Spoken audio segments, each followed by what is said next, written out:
안녕하세요. 약사 앨리스입니다. 요즘 이비인후과, 소아과 성수기죠? 독감 진단 환자가 2016년 이후 최대라는 보도가 있을 정도로 독감이 전국적으로 유행 중입니다. 선뜻할 때 감기 걸린다는 말 아시나요? 내 몸에 상주하고 있던 바이러스가 조건이 맞아 증폭할 때 우리는 감기에 걸리게 됩니다. 감기와 다르게 독감은 외부에서 온 바이러스에 의해 감염됩니다. 이 바이러스를 인플루엔자 바이러스라고 하는데요.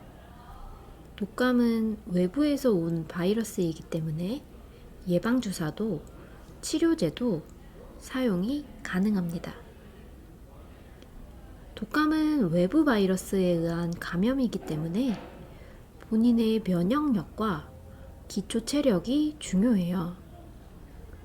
면역력에 따라 감염이 안 될 수도, 감염이 되어도 약한 증상으로 지나갈 수도 있습니다. 독감 예방주사 접종을 안 했어도 독감에 걸리지 않는 사람 있죠? 다른 분들에 비해 면역력이 높기 때문입니다. 또한 감염이 되어도 가벼운 콧물, 기침 증상으로 지나가는 경우도 있습니다. 가족이 다 같이 독감에 걸렸을 때 누구는 고열과 몸살로 고생하는 반면 다른 사람은 콧물 정도로 지나가기도 하죠. 개개인의 면역력이 다르기 때문입니다. 독감 감염을 최대한 예방하시고 걸려도 가볍게 흘려보내려면 겨울에 독감이 증가하는 이유에 대해 알아야 합니다. 첫 번째, 겨울에는 면역력이 떨어집니다. 추울 때는 몸에서 열을 내야 하기 때문에 체온을 올리는 데 집중하여 상대적으로 면역력이 떨어집니다. 그리고 바이러스는 대부분 호흡기로 감염되는데요. 코로 찬바람이 들어오면 순간적으로 혈관이 수축됩니다.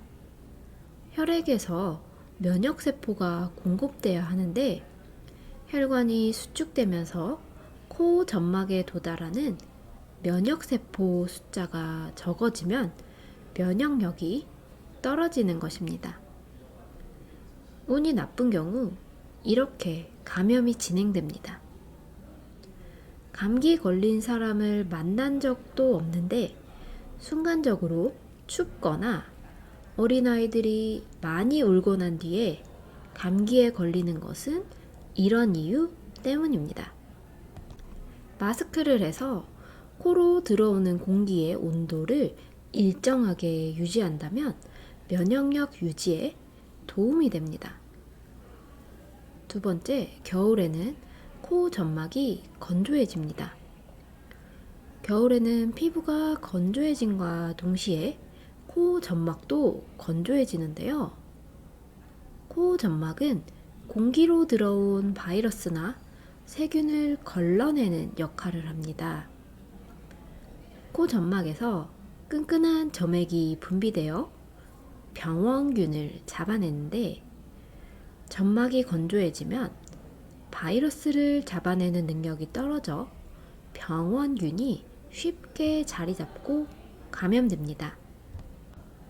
비타민 C가 면역력에 도움된다는 이유는 항산화 작용, 면역세포의 면역 기능을 강화하는 작용과 함께 코 점막을 탄탄하게 만들어 점액물질 분비를 증가시키기 때문입니다. 그물을 탄탄하게 만들어 바이러스를 잡아내는 작용을 하는 거죠. 세 번째, 날씨입니다. 너무 추울 때는 오히려 감기에 걸리지 않는다는 말 들어보셨지요? 바이러스가 생존하기 최적의 조건은 4에서 10도, 습도 40% 이하의 초겨울 날씨입니다. 올해 12월 날씨가 많이 춥지 않아서 바이러스 번식에 유리한 환경이었습니다. 네 번째, 비타민 D 부족입니다.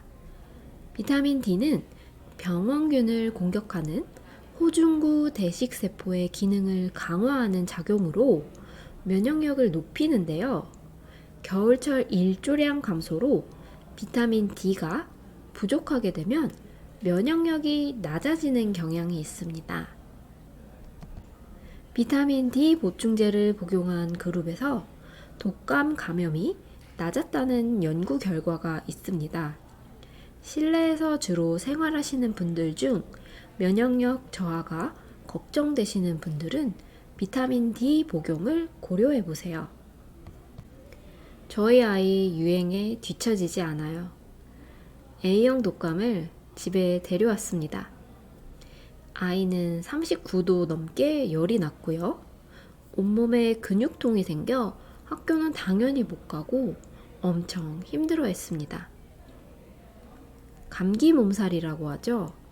아프면 근육통이 생기는 이유는 감염으로 인해 세포가 파괴되고 그 과정에서 염증성 물질이 증가되기 때문입니다.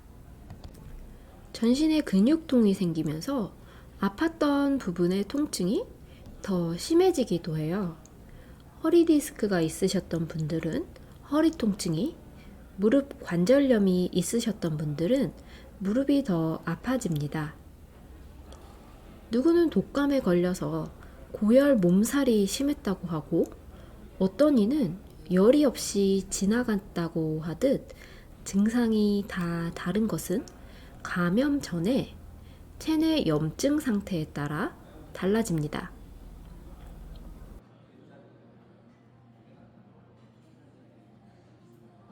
너무 당연한 이야기지만 감기나 독감에 걸려도 가볍게 지나가기 위해서는 평소 컨디션 관리, 염증 관리가 중요합니다. 8년 만에 독감 대유행이라는 말을 인정하듯 저도 걸렸어요. 마스크를 하고 지내더라도 어린아이랑 비비고 살아서 그런지 독감 바이러스를 피할 수 없었습니다. 다행히 저의 독감은 열, 근육통 없이 콧물만 나오다 3일 만에 끝났습니다. 가족이 독감이 아니었으면 단순 코감기인 리노바이러스라고 생각했을 거예요. 제가 독감 바이러스를 가볍게 넘긴 이유를 생각해 보니 두 가지가 있었습니다. 첫째, 평소 식습관을 조절하고 운동하고 있어서 기저 염증 수치를 낮게 유지한 데 있었어요. 그래서 염증성 물질이 늘어도 몸에서 이겨낼 정도였다고 생각합니다. 두 번째는 비타민 C인데요. 평소에도 비타민 C를 복용하며 면역력 유지에 신경을 썼고 가족들이 독감 진단을 받았을 때 평소보다 비타민 C 복용량을 2배로 늘렸습니다. 면역력을 높이고 점막 건강을 향상시키려는 목적이었습니다. 그 덕분인지 심한 증상 없이 가볍게 지나갔어요. 현재 국내에서는 독감이 대유행 중이고 중국에서 HMPV 메타뉴모 바이러스가 유행 중이라고 하죠. 설날 전에 호흡기 감염 바이러스가 퍼지고 있다니 2020년이 떠오르는데요. 저의 기후이길 바랍니다. 다가오지 않을 질병을 미리 걱정하는 것보다는 나의 방어력, 면역력을 키우는데 집중하는 것이 어떨까 생각해 봅니다. 적당하게 운동하고 건강한 음식 먹고 스트레스 관리하고 10시간 이상 잘 자는 것이 그 방법이겠지요. 항상 좋은 거를 추가하는 것보다는 나쁜 것을 하지 않는 거, 그게 건강에 더 가까운 방법이라고 생각합니다. 시청해주셔서 감사합니다. 항상 건강하세요. 귀한 시간 시청해주셔서 감사합니다. 항상 건강하세요.